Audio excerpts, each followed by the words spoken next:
2021's Netflix sensation Squid Game told the story of a handful of Koreans willing to take part in a sadistic contest to have the opportunity of winning a hefty money prize. The show, besides the flashy production design and inescapable plot, had another feature that might have very well contributed to its success. It was a detailed account of South Korea's growing inequality. Things weren't always like that. For decades, South Korea, once rebuilt after its civil war, was a regional economic powerhouse. Home to global behemoths like Samsung, Hyundai and LG, the country had an outstanding economic run for several decades based on powerful exporting companies that sold Korean technology and products all over the world. But how is it possible for a country to go from poor to rich to poor again in little more than half a century? In the 1950s, South Korea's economy was agrarian and over-reliant on foreign aid. After the 1960s military coup, the country's military and autocratic leadership was committed to fostering economic development. In order to do so, they set the stage for a phenomenon called Miracle on the Han River to occur. The military government bet heavily on boosting exports in order to drive economic growth. The country's market was too small to provide companies with a robust internal demand, and selling abroad was supposed to bring in considerable economic benefits. These exports came first in the form of raw materials and light industrial manufactured products. Then, starting in the 70s, the country made huge investments in chemical facilities. For 2 years, 1977 and 1978, 80% of the state investment projects were aimed at developing heavy industries, therefore triggering a star shift towards heavy industrial products. The bets paid off. Between the 60s and 2019, the country's exports grew from a meager $38.2 million to a hefty $542.2 billion in 2019. Thanks to the heavy bet on exports, during the next 3 decades, the country's economy soared at an average annual rate of nearly 9%, and per capita income increased more than 100-fold. South Korea transformed into an economic and exporting powerhouse, supported by a highly skilled labor force. The country's society also experienced a considerable transformation. The population doubled between the end of the war in the 50s and the turn of the century, reaching 47 million by the year 2000. In Seoul, the Korean capital, the population grew tenfold to about 10 million people in the early 21st century. The military government also implemented other reforms aimed at modernizing the nation's education system and carried out an extensive land reform plan that allowed for a reduction in inequality. They modernized South Korean transport infrastructures, a series of efforts that, together with the miraculous economic growth, fostered the birth of a sprawling middle class. This sum of factors also allowed South Korea to thrive in a sector that would have a lot to do with the nation's most recent economic success: the production and exporting of high-tech electronics during the 80s and the 90s, an industry in which the country has attained a world-leading position. In 2022, its semiconductors accounted for 17.7% of the global market share, ranking number 2 in the world for more than a decade straight, and only surpassed by the US. The 90s brought the first real shock to the country's economy after decades of success.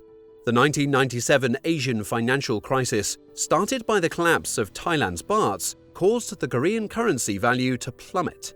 By the end of that year, the IMF had to issue a bailout plan of $58.4 billion to help the country overcome the crisis. South Korea's GDP contracted around 6.65% quarterly for the whole next year. A series of liberalization reforms aided the country to overcome the crisis, and before the end of the 21st century, the GDP was already growing again by double digits. It grew 10.8% in 1999 and an additional 9.2% in 2000. The country's story of economic might started fading 2 decades ago.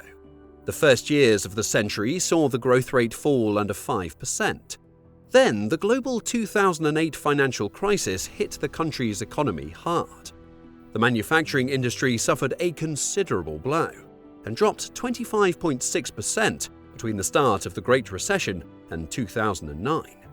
The exports of cars declined by 46.9% and semiconductors by 55.9%, thus impacting two of South Korea's most exported products.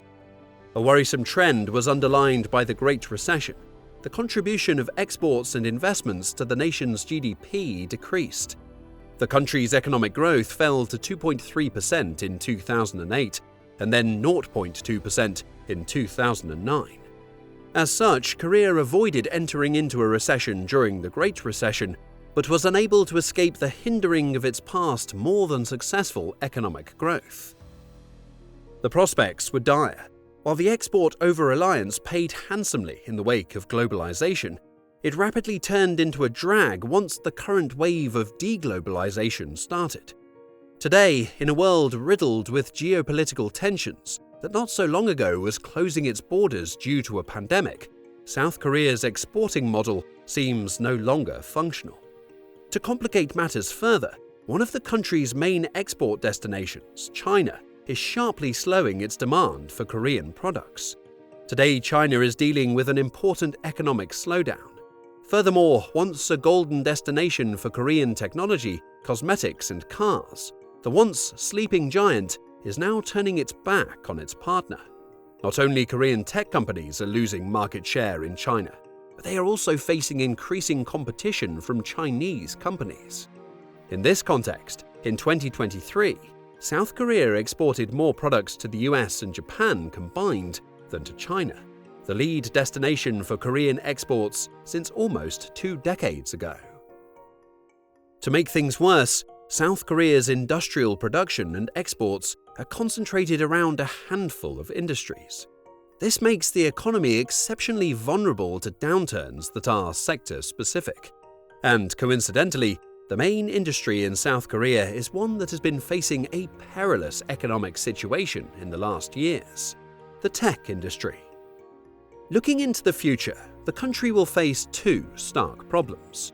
On one hand, the Korean educational system has not kept up with the times. This is causing the nation to lose its leading position in highly technological industries. It has failed to produce meaningful innovations, even though it has the biggest population of college-educated people between 25 and 35 years old in the world. At the same time, the Asian country has the lowest birth rate on the planet. In 2023, Korean women had just 0.72 kids on average, down from the previous year's rate of 0.78, a worrying trend that now has been taking place for decades and that is causing the population of the country to age rapidly. With a median age of 50 years, by the 2050s, the country will have one of the oldest populations in the world. South Korea is also battling one of the most insidious economic diseases: the decline of labor productivity growth. In 2019, Korean workers were only half as productive as Americans when measured by output per labor hour, a decline that, according to former chief career economist at Bank of America Merrill Lynch, Jae-Joon Woo, is caused by its structural rigidities in the product and labor markets and its poor quality institutions. Outdated or excessive business regulations, entry barriers for startups, and the dominance of conglomerates all shield its companies from healthy competition, while often frustrating innovation and entrepreneurship. In the past few years, the country has recorded an average growth of about 2%, a number that underscores the 3-year low of 1.4% in 2023. A series of problems that hinder the future economic potential of South Korea.